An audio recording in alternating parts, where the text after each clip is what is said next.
I'm Ian Richards. Welcome to InFocus, a weekly program where we zoom in on what's happening within and throughout the government, your government. St. Kitts and Nevis is placing added emphasis on the importance of the family this month as it joined the global community in celebrating the International Day of Families on May 15. Our discussion today will focus on several issues affecting families here in the Federation and how the government is working to address such to foster a more positive and peaceful society. Joining me on set today is from the Department of Community Development and Social Services is Erslyn Bridgewater, Senior Community Development Officer, and Haniff Charles, Community Development Officer. Stay with us as we delve into your government, your business. I want to encourage everyone to spend some extra quality time within our families and reflect on the importance that our family members have on our lives, our relationships, and in our communities. Let us cherish and uphold the value of family, not just on special occasions, but throughout the entire year and beyond.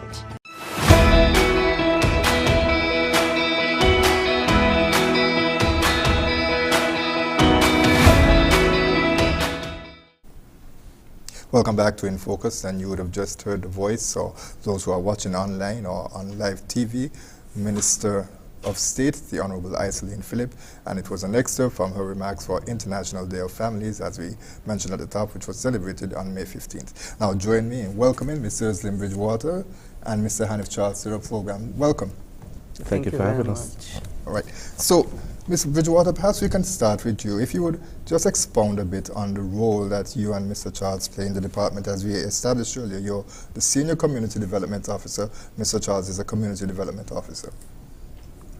Okay, good afternoon. It's really a pleasure for us to be part of this program this afternoon. So Mr. Charles and myself, we are employed within the Department of Community Development and the Social Services within the Ministry of Social Development and Gender Affairs.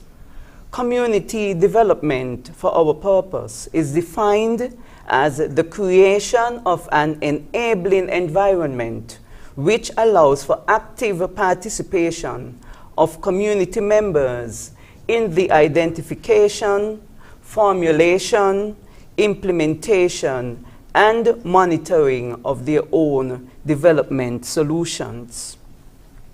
The objectives involved in the process are: 1, social development and economic growth enabled, the enhancement of capacity of community members so that they are empowered to articulate their needs, plan, implement, and monitor programs that are beneficial to their development.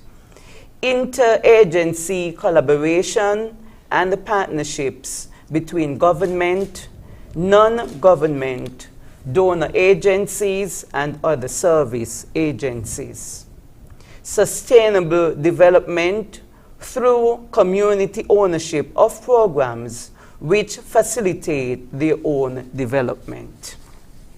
So as CDOs, as we are called, Community Development Officer, our work is to assist individuals and groups in the communities so that they are enabled and empowered to enhance their social and economic condition for the betterment of themselves and the Federation of St. Kitts and Nevis.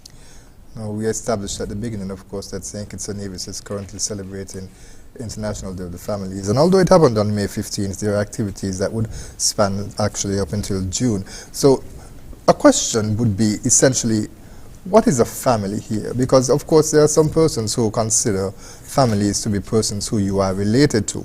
But there really is more of a working, practical definition for a family. Right. So the term family, in the simplest form, is defined as a group of 2 or more persons related by blood, marriage, or adoption who live together.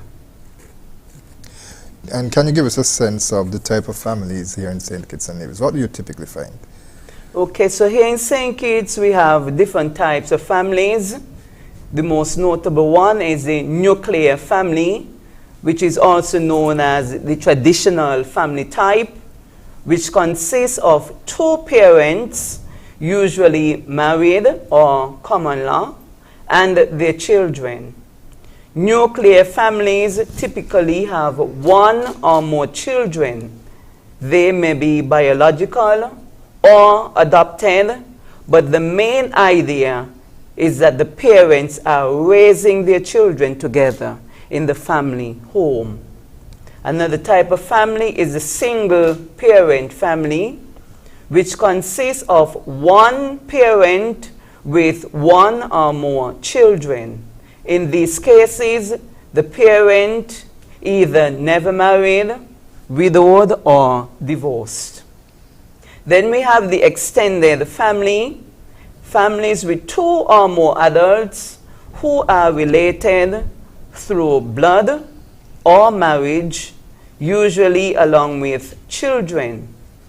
This often includes aunts, uncles, cousins, and other relatives living under the same roof.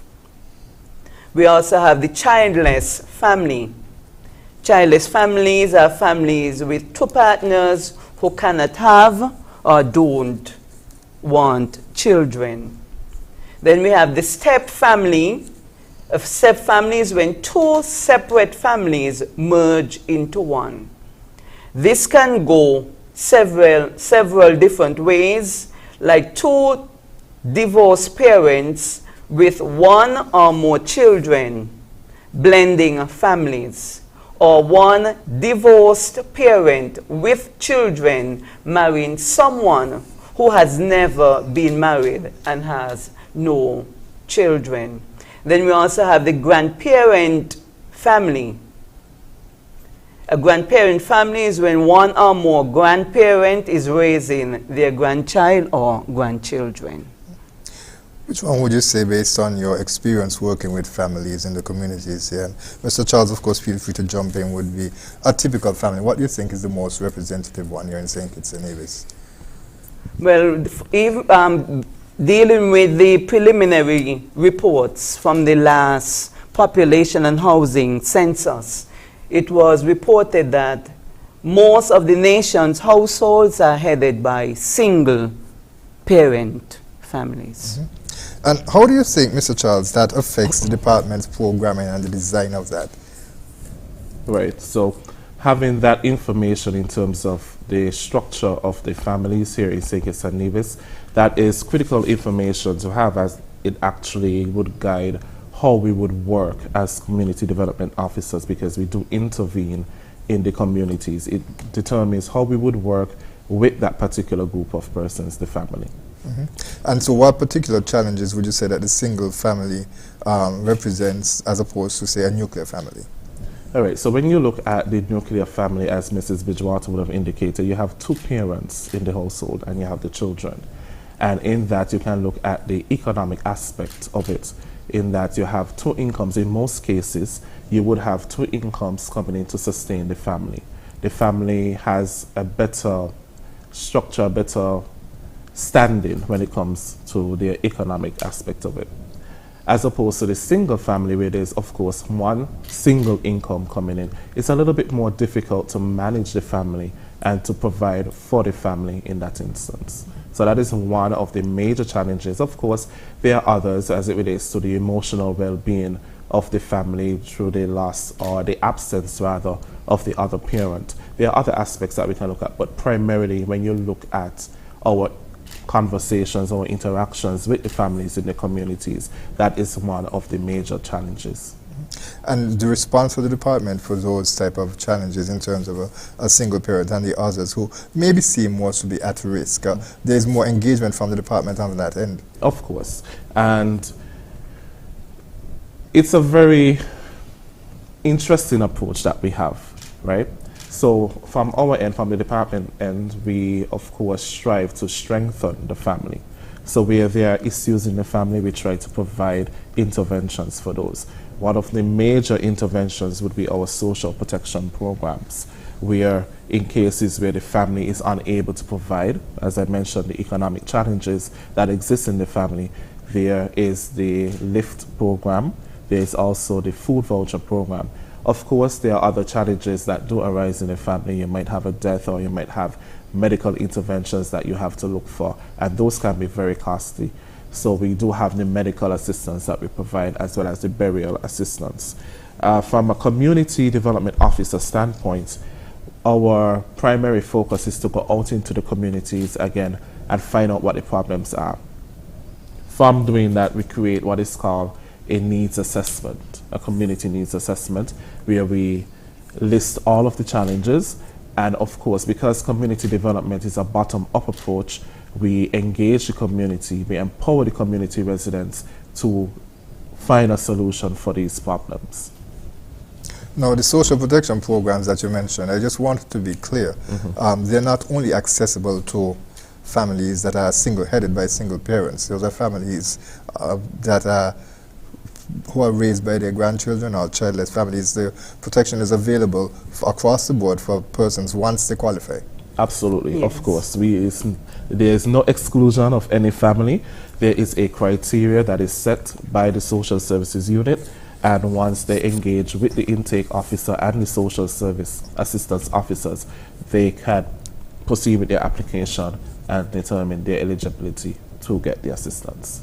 Now, of course, we would have heard earlier from the Minister of State responsible for social services, the Honorable Erslyn Phillip, and in her excerpt, if I can just quote, she mentioned that families are a cornerstone for society.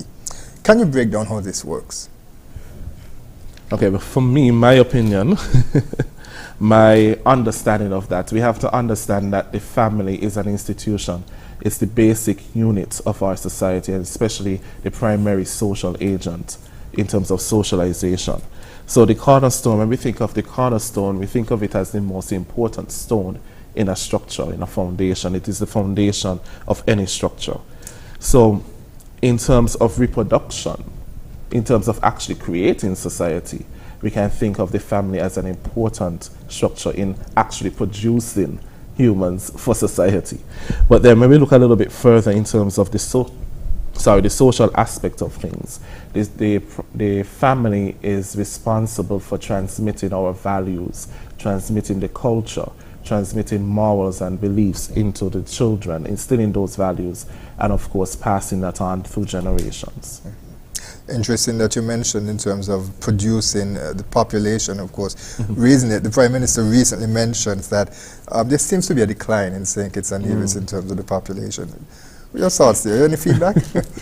Right. So, in reference to the minister's term that families are cornerstone, anthropologists have identified 5 basic social institutions that are necessary for a society to survive. These are government, religion, education, economy, and family. When we speak about social institutions, we refer to the established patterns of beliefs, behaviors, and relationships that organize social life. These social institutions exist to meet society's fundamental needs, such as providing structure, guidance, and order. Of the 5 identified, family is seen as the most primary and fundamental. The family welcomes a child into the world and nurtures him into a social being. Family is a universal institution found in every society. Sociologists and anthropologists have never found any traces of a civilization that does not have the institution of the family. Family fulfills every basic need of an individual, starting from food and shelter to human interaction. The family is the first teacher of a child. The child learns about the most basic values and virtues in the family. Not only does a child begin his academic base in the family, but he also gets his moral education. The family first teaches the concept of respect, kindness, and honesty. So in truth and in fact, the family is the cornerstone of the society. As we speak to the importance of families, and I might be dating myself a bit, but I recall a discussion back in 1996 during the United States presidential campaign between then incumbent Bill Clinton, president, and Senator Bob Dole of the Republican Party. And he was the Senate Majority Leader at the time, and of course Hillary Clinton is famous. I think she actually wrote a book that mentioned it takes a village to raise a child, and the Republican response to that was that it takes a family to raise a child. You know, it was hotly contested, and of course some times have passed back then and thoughts has evolved. Where do you come down on this? Okay, so for me, from a personal standpoint, you obviously cannot have the child without the family, right? So the family is essential in raising the child. However, the expression, it takes a village to raise a child, it really emphasizes the point that it's a shared responsibility. It's not just limited to the mother and the father. In some instances, as I mentioned before, in a single parent household, there isn't one parent, right? In some cases, there isn't any parents at all. But in terms of instilling the values, passing on those cultural values to the children, providing for the children, it really takes a village. It really takes just outside of the parents, the mentors, your friends, your grandparents, the extended family, your neighbor, your colleagues at work. It takes all of that. It's not just actually them actually raising the child, but it's sometimes just transmitting the information. You might be a newcomer to raising a family. How do you do this? How do you navigate this challenge? And so all of that information really passes down to the parents, to the family, and that is critical in making sure that we have strengthened families in our society. Ms. Bridgewater, I remember the times when persons, as children, you know, they were told to keep a child's place, where, you know, you don't necessarily get involved in.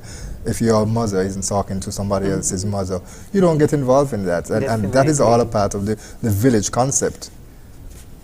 Yes, so I grew up back in those days when you would hear keep a child's place. Two persons having conversation, you dare not intervene, not even to say excuse. Two persons are speaking, you know you have to stay. Right, so it really takes a village because no one person has all the information that is needed. So I could understand where that term originated. It takes a village to raise a child, because to raise a child, it takes great effort. And this phrase portrays a very strong message that it takes many persons to provide a safe, healthy environment for children, where children are given the security they need to develop and flourish, and to be able to realize their hopes and dreams. This requires an environment where children's voices are taken seriously and where multiple people, again, the village, including parents, siblings, extended family members, neighbors, teachers, professionals, community members, even policymakers, anybody who care for the child. All these villagers may provide direct care to the children and support the parent in looking after their children. Against that backdrop, of course, it's important, as we mentioned earlier, that the government really has programs and specific initiatives that targets the growth of the family, as we established earlier, the cornerstone of society. So let's talk a bit more about some of those initiatives, about those programs. But before we get into that, we're going to take a quick break. Stay with us. We'll be right back with more In Focus. If you haven't done it as yet, please do it today. Subscribe to our YouTube page at SKNIS Media for regular updates, live coverage, and even more information on your government. While you're at it, like, share, and interact with our Facebook and Instagram pages at SKNIS Media and SKNIS Info.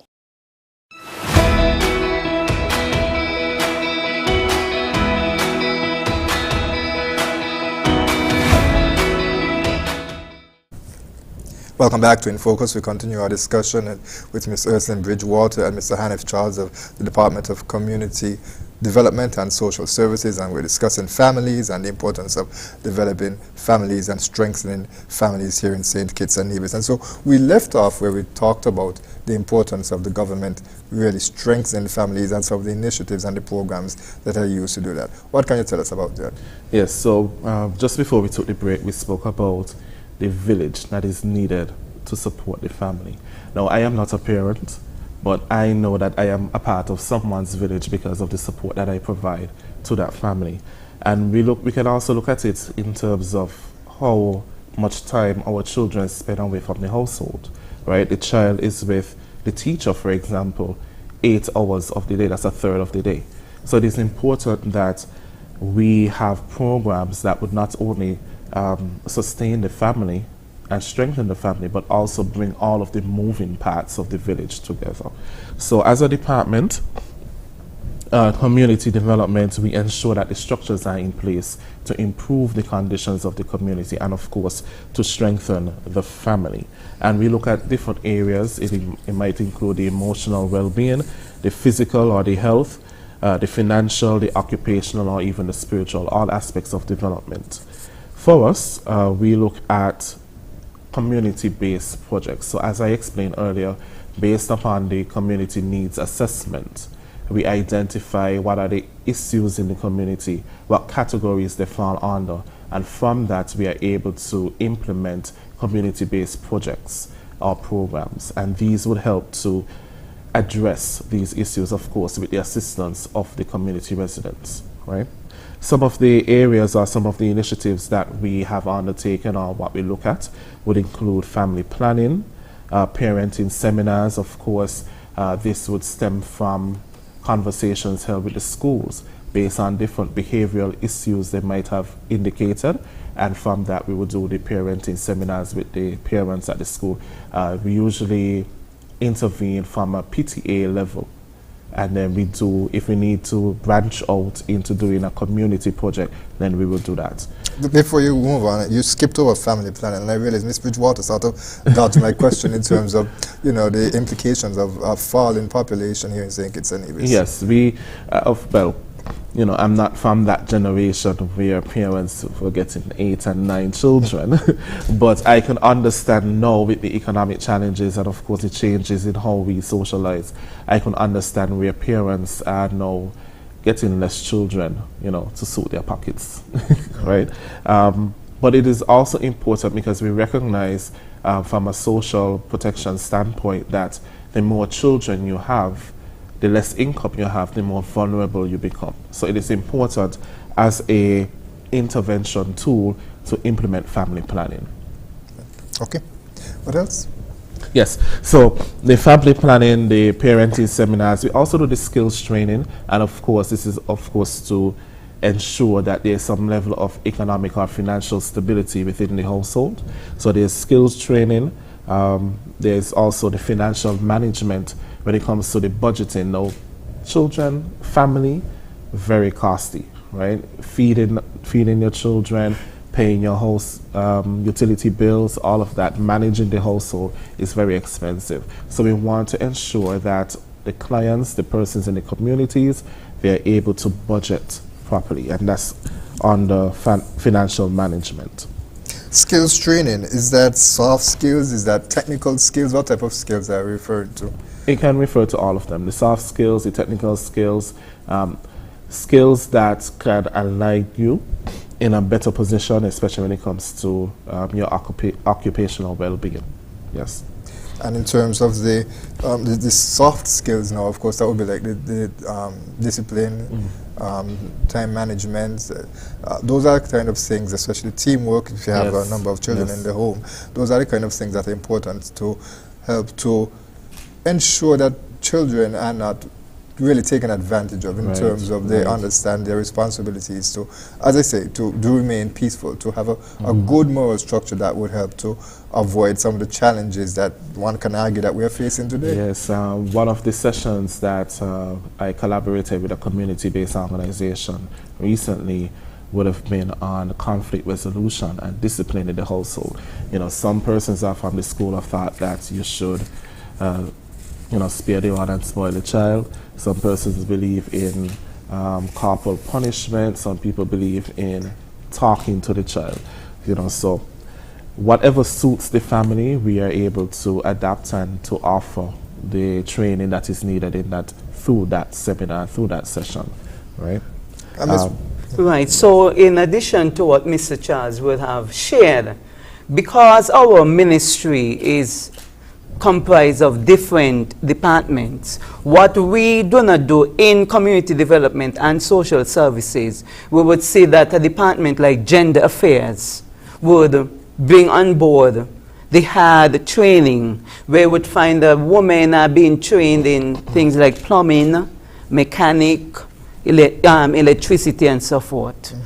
Right, and I actually would have done some coverage for that recently. There was a 5-week training that was organized by the Department of Gender Affairs, auto mechanics, electricity, as you mentioned, tiling, plumbing. And what was interesting about that is that it was oversubscribed. There were actually more people who wanted to participate than they had spaces. Certainly, it shows that, based on what you're saying, Mr. Charles, that the needs assessment really is done and identifying those things so that there can be successful interventions. Yes, absolutely. Okay. Now, in terms of the family, the financial management also, I just want to touch on that briefly because, of course, that is something that I know has been incorporated into the LIFT program, but the aspect of the family management, as you mentioned, it being very important, is the sense that if you don't have money and you have children screaming at you, it can get you frustrated. Yes. And it can invite other challenges into the relationship. Yes. Abuse, possibly. Yes. That could be physical, that could be verbal. Those things are very real and they have an impact on a child. Yes. And so the financial management aspect is more than just being able to manage your pocket, but it also has those spin-offs. Tell us a bit about that. Yes, we do recognize as community development officers that we might go to intervene on one particular issue, but we recognize that this issue overlaps with multiple issues. And so that is why, as Mrs. Bridgewater would have indicated earlier, it is important for us as community development officers. We most times do not intervene with an issue directly. It is important for us to liaise with our counterparts in the ministry. So in a case where you have financial management, we're talking about abuse, we're talking about conflict resolution, that might be an initiative that might be undertaken by the Department of Gender Affairs. You have dealing with children, for example, foster care children. Again, that is being dealt with by Probation and Child Protection Services. What I should mention here, though, is the introduction of the family counselors that would usually intervene into the family situation through the child. So if there's an issue that is pinpointed to a particular child, then they use that as an avenue to enter into the family and address the issues in the family. So there are services that would have to be provided by other departments within the ministry, but again, we are working together to ensure that we have a solid foundation for the family. And Ms. Bridgewater, perhaps you can share a bit in terms of some of that collaboration and how it goes within the departments. How is that really done? Okay, so in terms of the collaboration, we would, as Mr. Charles said, we would have our needs assessment. The issue is being identified and we would reach out to the relevant stakeholders. In most times, persons are very willing to collaborate, so collaboration is not an issue. Okay. Now, we spoke about a number of courses and initiatives that the department has, financial management, parenting. How do you measure the success of these programs? For us, internally, we want to capture a good subsection of the community. We want to capture those who are really affected by whatever issue it is that we are targeting. So let's say, for example, the issue is financial management. And we recognize that at least 50 community residents or 50 clients or 50 persons who would have been recommended by the school or an organization, they have challenges with financial management. So they become our target population. We want to ensure that when we implement that community-based project, that family initiative, that we are targeting those 50 persons. So we want, at the end of the day, when we put together the initiative, 50 persons actually show up. Now, realistically speaking, we might not get all 50 persons, work commitments and just a lack of interest. But we want to set aside a good percentage of that number, maybe 75%. We usually aim for 75% of our target population for attendance, to say that, okay, we would have transmitted this information to 75% of our target population. We also look at feedback when it comes to measuring the success of these programs. A lot of times you would have the participants of a particular project coming up to you and say, the session was good, and they really see how the information that they would have gathered from that session would affect their personal lives, the way that they are targeting or addressing that particular issue. Word of mouth is certainly important, but I would imagine that something more scientific is done as well too, in terms of evaluation forms or, yes. or exit interviews. Yes. We do collect the qualitative and quantitative data, if we're going to be a little bit scientific. We do that. Definitely that is a component of the projects that we implement.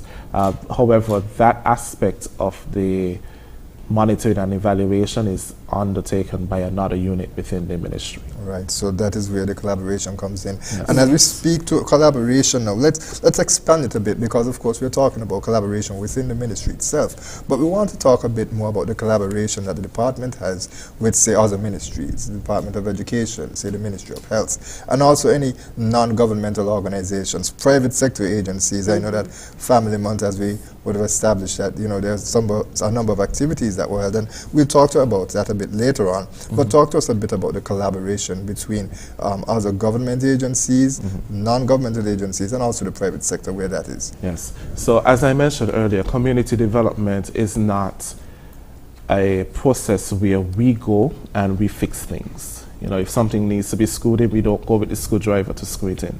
What we do, we do more of we manage the process. We say, okay, this needs to be done. We need this particular stakeholder. We need that particular stakeholder to come on board. So it is definitely crucial to the success of community development to rely on our stakeholders, whether they are internal or external. A lot of our projects, we rely on the partnerships with the Ministry of Youth Empowerment, Aging and Disabilities. Of course, that is a population that we serve, the youth, as well as the elderly and the disabled. And it's a new ministry? It is a new ministry. Actually, the Aging and Disabilities was under the purview of our department, but that has now been separated, but of course collaboration is still important.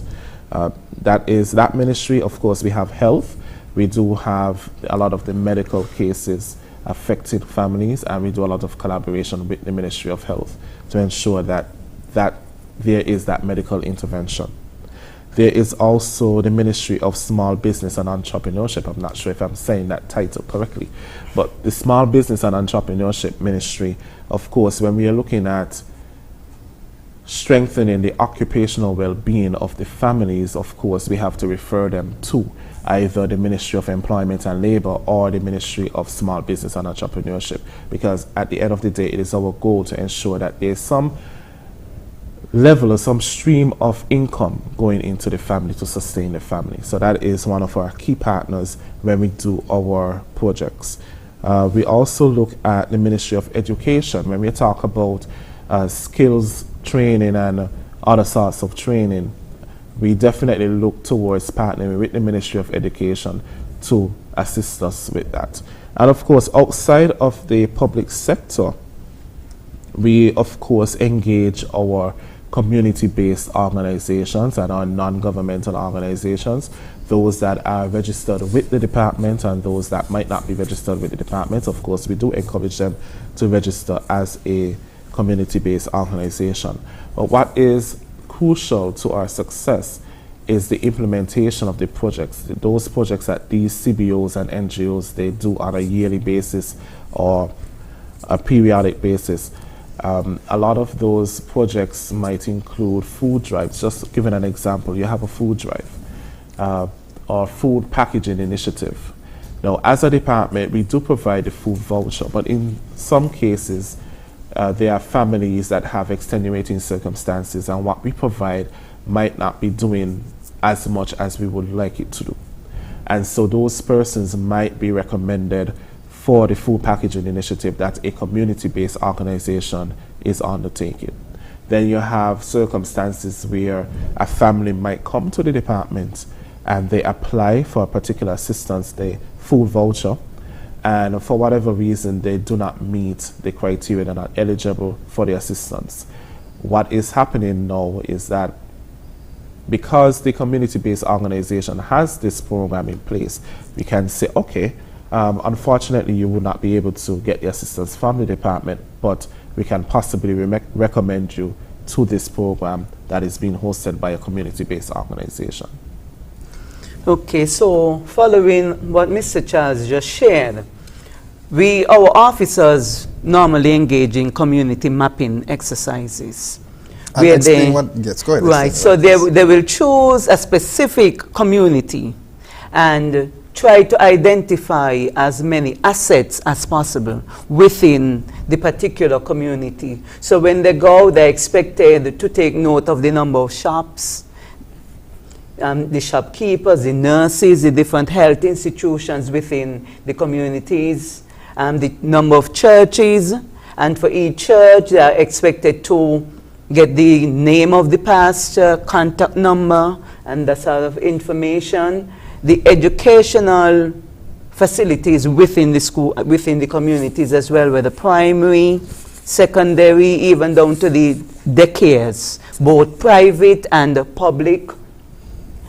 So we try to have a database that when we are having projects, we have a group of persons who are willing to come on board to work along with us, which makes our work a whole lot easier. Mr. Charles didn't really mention in terms of the private sector collaboration, and perhaps you can talk to us a bit about that, because the private sector, of course, it's really a good part of the corporate citizenry, as we discussed. Talk to us about the importance of the department having corporate sponsors and persons who are able to collaborate. Right, so working in partnership with the private sector is very important, because we know within the government we are always short on funds. So to have that close working relationship with the private sector is very important. But we realize in recent times, because there's one set group of persons within the private sector and everybody more or less tapping into the same group, that sometimes it is very difficult. In as much as they are willing to assist, in some cases they will tell you, well, they are not able at this time to give the assistance that is requested. But still they never rule out. Whenever they have given us their commitment that whenever they are in a position to assist and we reach out, they would be more than willing to assist us where necessary. But there are some organizations as well within the private sector that recognize the importance of the family. And when you express the situation to these stakeholders, they give their commitment right away. And of course, we don't want to go down the list of persons who actually donate and sponsor these events and these initiatives, but we are most wholeheartedly appreciative of the assistance that they provide. You run the risk of forgetting someone, which may cause, as we say, hard feelings. And we certainly don't want to do that. Okay, so one of the things that I want to go back to as well, is you mentioned with the community mapping exercises and identifying the resources that are available in the community. I think it touches on a point that Mr. Charles mentioned earlier in terms of the registration. Having groups within the community register, because how else would I know that you are able to be assisted or to give assistance unless I know that you are there? Talk to us about the value and how the registration works. Okay, so registration with our department is a simple process. We have a form that persons can source online, or they can come into the office and obtain it. So when they access that form, simple, complete it, you return it to the office. Then, based on where that particular group hosts its meeting, the officer with responsibility for that district will make outreach with the group. The officer would have to attend meetings. It could be face-to-face, Skype, even a telephone call, just to make sure that the group is properly constituted, have a proper structure in place. So when the officer is satisfied that the group has met all the necessary criteria, they would make the recommendation for the group to be registered with our department. Registration is done on an annual basis. When it expires, you come back in, right, and again, you have to present proof that you are really an active organization within the community. Now, there's some of these organizations that may say, well, I may not be registered with Community Development and Social Services, but I'm registered with the Department of Youth Empowerment. Or I may be a sports group and I'm registered with the Department of Sports. So where is the value in terms of registering with all of these different entities? Is it necessary, or is there collaboration where I will be able to identify that this club exists here based on the database that is contained within another ministry and I'm able to use it? Why is it necessary to be registered in several places? Well, if a group is registered with youth, it doesn't make sense to come and register with us because the criteria is more or less the same. But for a group that is registered with community development, they have access to the community center. So when they come, they know that they can use the community center as a meeting space. When they are registered with us, they also, when they have things important on behalf of the group, they would receive duty-free concession. So there are some benefits to be derived from registering with community development. But it also would help, Mr. Charles, with some of the overlap, you know, in terms of what this group may be doing. You may be able to channel another effort towards that for support. Definitely. We actually had that, if I recall correctly, last year or sometime before. But you would find that some groups are more or less doing the same thing, or as in a recent conversation I had with a community-based organization, what they plan to do was very similar to what we plan to do. So that is why collaboration is so essential. Of course, we don't waste resources. We want to put together all of the resources in an effort to provide for our families and our communities. Right. So I would have recently attended a workshop organized by the Ministry of Tourism, and it was about climate action. And when I listened carefully to some of the initiatives, rather than community development doing a beach cleanup, we can partner with youth empowerment. Tourism does the same thing. So rather than everybody going and do their own little thing, we can all work together. And have a greater impact. Have a greater impact. Right. And as you mentioned, climate action, of course, that is a key focus for this year's celebration of International Day of the Families, and we want to explore that a bit more, but we'll take our final break. Stay with us. We'll be right back for more In Focus. International Day of Families gives us cause to address specific global issues affecting families. This year, we mobilize our efforts and resources to address the theme, Families and Climate Action. The Department of Community Development and Social Services is committed to being the lifeline of a caring nation, and this is evidenced through our partnership with the ministry responsible for climate action and environment in order to reverse and mitigate against the debilitating impacts of climate change through education, changing consumption habits, and advocacy.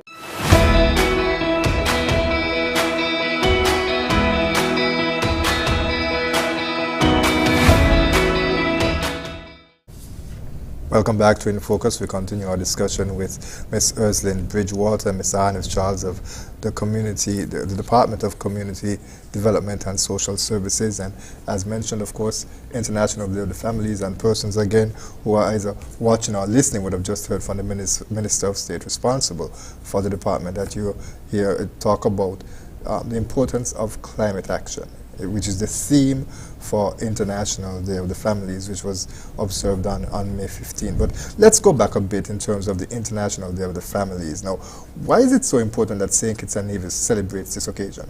Yes, so International Day of Families is an occasion for us to celebrate the family. Of course, as we mentioned in the very beginning, that the family is the cornerstone of our society. It is also an avenue for us to appreciate the contributions of the family to our society. Of course, in terms of socialization, creating well-rounded citizens for our society.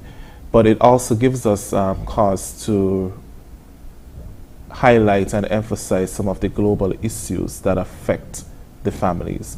And this year, as you would have mentioned, the focus this year is families and climate action. Ms. Bridgewater, do you care to share a bit more on the international theme and how it relates to St. Kitts and Nevis? Okay, so the theme is families and climate action. Every day we make choices in our lives that affects the environment, that affect our lives in general. And I think that there are many things that we can do as a family, simple things that we can do as family to help mitigate all these risks that are associated with climate change. And simple things as turning off your light. Turning off light when leaving a room. That is one of the key things that we can do. And as we are speaking about family, there are things that families can do together. The importance of a backyard garden. Very, very important, where you can actually go out, eat your own produce. What greater joy can you experience? And apart from you using it within your family, having enough to share, knowing that they are pesticide free, you are eating healthy out of your own yard. And of course, once you plant trees as well, that helps with producing oxygen for all of us. Definitely, having a balance in the atmosphere. Yes, and we are living in times where we have drought, experiencing drought. So families have to be mindful. You are bathing, instead of having bath, you have a shower. You reduce the time spent. You are brushing your teeth, you turn off the faucet to prevent the water from running while you are brushing your teeth. So there are simple things that we can do. The action just begins with one. One person can make a big difference. So with the government taking us a major role, playing a major role when it comes to climate action, we as citizens, we as families, we can play our role as well. The time that we take to drive from here to there, a little walk, is very good. A little walk, you take the time, you enjoy the scenery, you inhale the fresh breeze, goes a long way. Well, and today, of course, that's important for us to have the proper protection. Of course, the Ministry of Health would have issued a general warning to persons to ensure that, you stay protected and you stay hydrated, especially now as we speak about the consequences of climate change and the excessive heat wave that is impacting, say, Kitts and Nevis. And it is something that you referred to earlier in terms of switching off the lights when you leave a room. That speaks to energy conservation. Now, of course, we recognize that there is a load shedding exercise that the St. Kitts Electricity Company is engaging in right now. And that would be because of the excessive demand that is being placed on the power station. There are persons who are using a lot more cooling devices now to stay cool, to try to be comfortable in their homes. And so that really links into, Mr. Charles, the whole aspect of things that persons can do and having the overall larger impact in terms of affecting the environment. We can see how it really is damaging society here in St. Kitts and Nevis. Yes, because as Mrs. Bridgewater alluded to, this year's theme speaks to the impact of climate action on the family. So when you have these adverse weather conditions, the possibility of flooding, of course pollution, you might say, well, okay, well, that only affects the environment, but there are domino effects that affect the family. And when we look at food supply, for example, that is one of the concerns that we can have for the family unit, and that is why Mrs. Bridgewater said, well, okay, to mitigate against that, we can start our little backyard garden. And these can be very fun exercises for the entire family. You know, the mom, the dad, the children go out, they plant, and, you know, they watch it, they see it grow. The other day, I was looking at a pepper tree, like yay high, that was planted during the COVID-19 pandemic, you know. And these can be very interesting exercises for the whole family to enjoy. But on the flip end, these are very cautionary measures that we can take as we endeavor to mitigate against climate action. The theme also looks at the family. When we want to make that correlation between climate action and the family, the reason why that is so is because the family, again, as we indicated in the definition, it is the primary agent of socialization. What we do, our mannerisms, our behavior, is more or less as a result of how we were trained in the household. So these conservation methods that Mrs. Bridgewater mentioned earlier, if we were to undertake those measures as a family, if it is our principle in this household, when you go into a room, when you leave the room, you take off the light.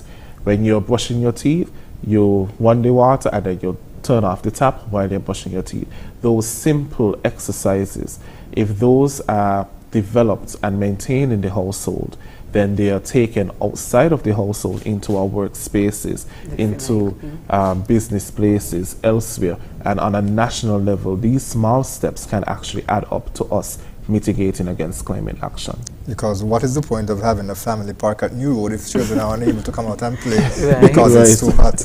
Right, exactly. And of course, there is the aspect of recycling. The Ministry of Education has been very active with that, working with the Ministry of Sustainable Development as well to encourage children to get into recycling, as you mentioned, pass it on to parents, and that will help to lead up to the single-use plastic ban that is coming later this year, that the government has announced. And again, something that would benefit the families and the country. One of the things, as I mentioned, with the family counselors, they intervene in the family through the child. Now, when you have an exercise like that, when recycling is being done at school, the child is going to take that practice home, and then that is going to now become a practice within the household. So that is definitely a good measure when we look at mitigating against climate action.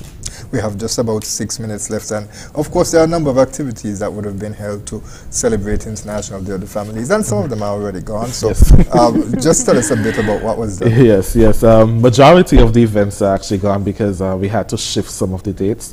But last week, Wednesday, would have been the actual day, the 15th of May, International Day of Families, and we would have opened up the Family Month with the opening message by Minister, the Honorable Erslyn Philip.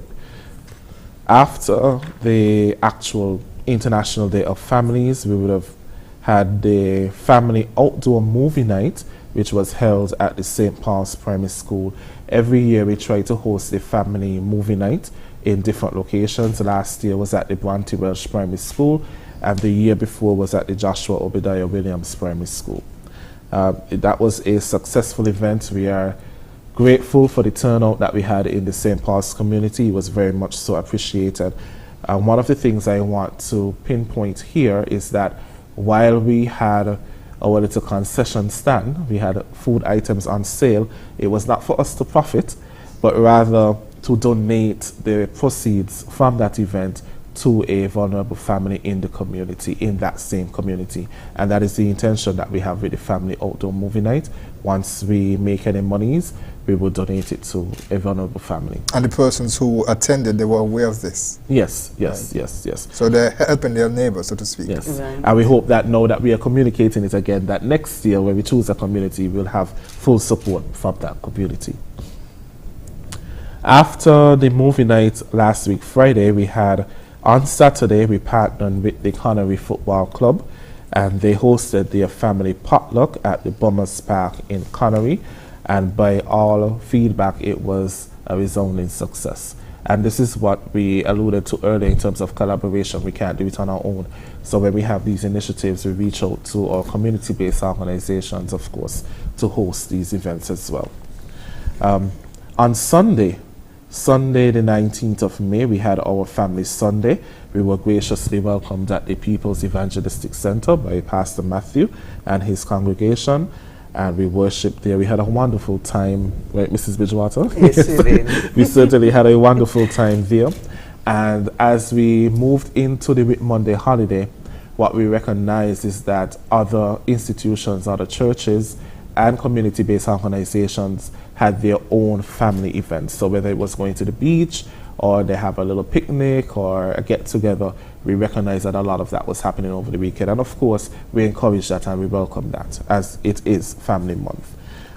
Our next event would be the Family Fun Day. We end in the Family Month with the Family Fun Day on the 15th of June at the Newtown playing field. Of course, we invite everyone to come, near and far, to come over to the Newtown playing field on the 15th of June.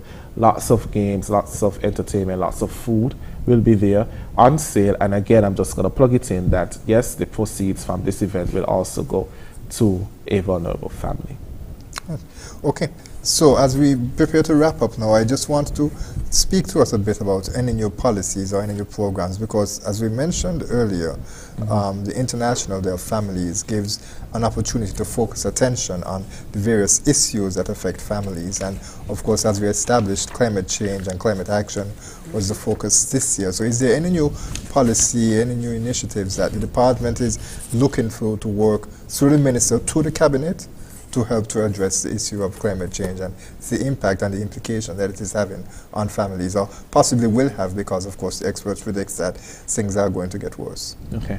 What I will say is this: community development, how the process of community development works is that we intervene in what is called the meso-level practice. We work with groups, we work in institutions like the family, and it is hoped that the intervention that we proceed with, that we are able to make certain recommendations for legislation and of course policies to become actioned.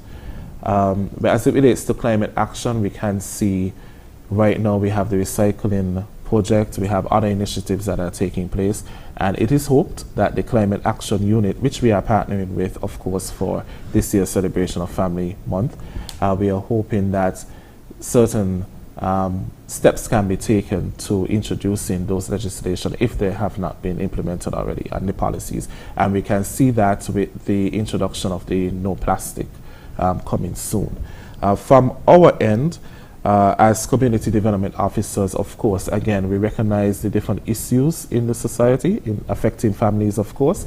And once it becomes at a level where we can recommend certain policies and programs to become in effect, then we will do so. But at this moment, I cannot think of, I don't know, Mrs. Bridgewater can think of any, but we don't have any right now. It's a work in progress, and of course, we welcome any suggestions. Once we get the feedback from the community, once we get the feedback from the families, we can proceed with implementing programs, because at the end of the day, our aim, our objective is to strengthen the family. Mrs. Bridgewater, I'll give you a final opportunity to make a comment. Right, so in terms of climate action, I've already had a conversation with one of the officers within the department who already has an idea that she will be writing the project proposal for, that we will be rolling out shortly.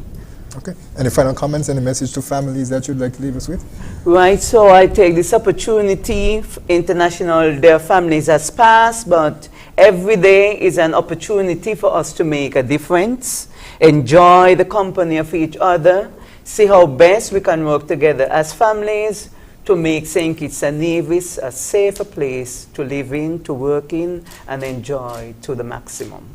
And if persons would like to find out more about what you do and would like to lend support, how can they do so? So outreach can be made to our department. We are located upstairs the Antioch Baptist Church, second floor, just below the NEMA building. We work from 8 to 4.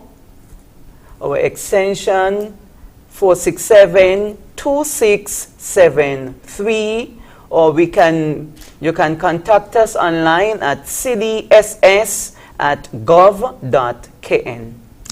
We are also on Facebook. Our Facebook page is the Department of Community Development and Social Services. We post our updates and notices on that page as well. Erslyn, Bridgewater, Haniff, Charles, thank you so much for joining us for this edition of InFocus. Our pleasure.